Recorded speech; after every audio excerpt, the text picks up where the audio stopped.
Hey, what's going on? It's Eric, and it's gonna be a tattoo video.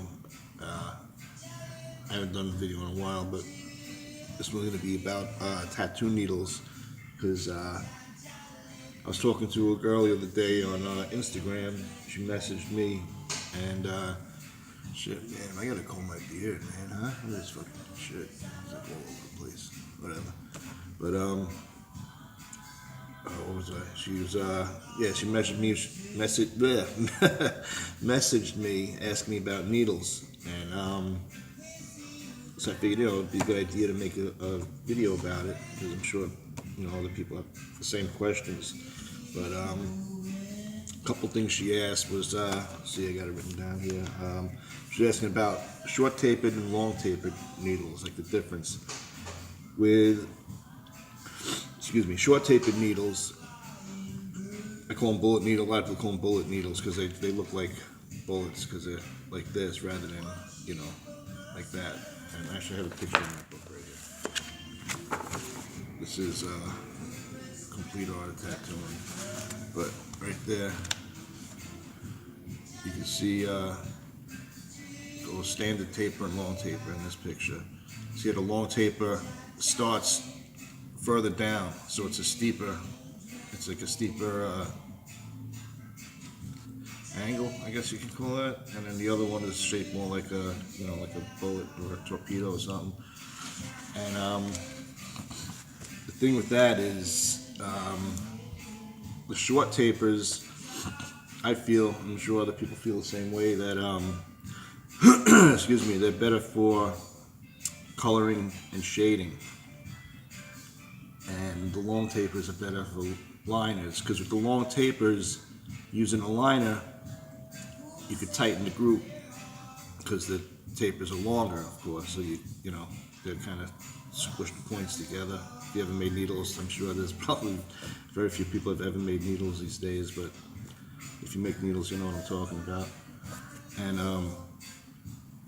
the standard taper or the short taper, the point don't drop down as far. Let me see, hold on, there's another picture here. Yeah, here you go. You see that? Depth of the bullet point and depth to, I can't read that, it's backwards on my screen, depth to sharp point. And you see how the bullet point is shallow.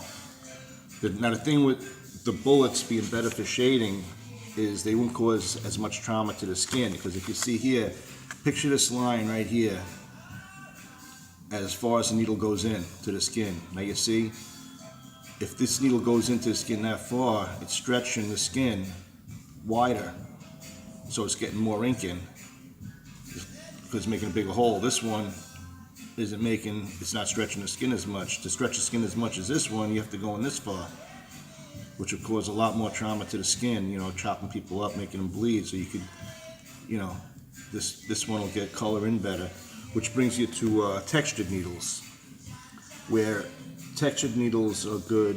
I think they're good all around for liners and shaders, but you mostly see them make shaders with textured needles, because if you look at it under a microscope, or a strong magnifying glass or a microscope, whatever you got, you can, excuse me, you could, hold on a second, I need some iced tea.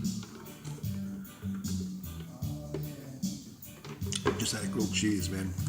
Alright, so I lost my page. There it is. But what was I saying? Oh yeah, textured needles.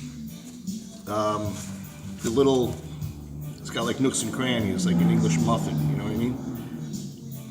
And those little textures in the needle hold the pigment, so there's more surface area on the needle, so the pigment is going in these little crevices.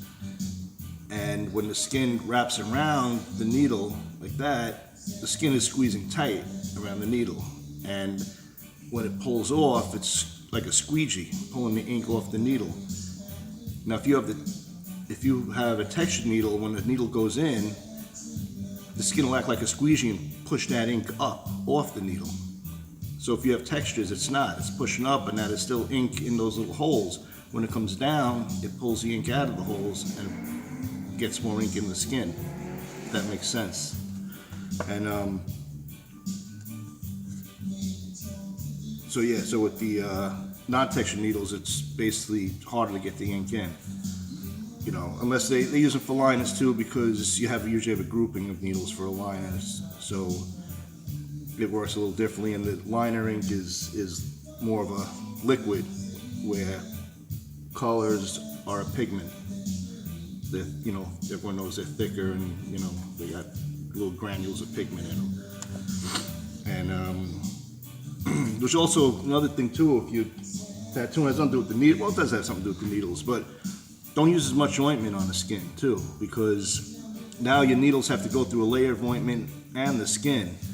And if you have a thick layer of ointment on the skin, that's going to push the ink right off the needle too. So by the time the needle hits the skin, there's not going to be any ink left on it. So use a very thin coat of ointment, just super thin, just get a little shine. That's all you need. And what else was there? Size of needles. She asked about the needle size. We're usually number 12 size needles, and that's just a I don't know what you call, like a standard, I guess. Number 12 needles is basically what we use in tattooing. But a lot of people use bug pins also, which are thinner. The bug pins are good if you want to use them as a shader. Like, for example, you could fit a 9 magnum of bug pins in a 7 magnum tube, so they're thinner, you know. And because they're thinner, the holes that they make, you know, are going to be closer together, which is going to give you a smoother black and gray. If you're doing gray shading and the bug pins, you get a smoother, you know, smoother airbrush look. You know, so that's another thing to think about too. I used to use them a lot. I don't really use them anymore though. And I think that's about it really.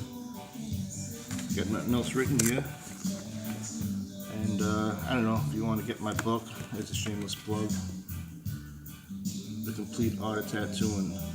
So you can get that. It tells you all about that stuff in there. And here's my other one about the machines. I saw this one. This one's cool because this one, I know I made the other video about like throw and stuff, and this one really tells you about it. Let me see. You know, I got like cool pictures in here. Look at that. Isn't that cool? Looks like I know what I'm talking about, right? So here's little diagrams, examples on how throw works with the fulcrum point and stuff. You know what I mean? Throw and point gap.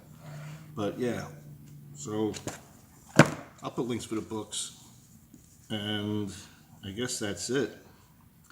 I'll talk to you later.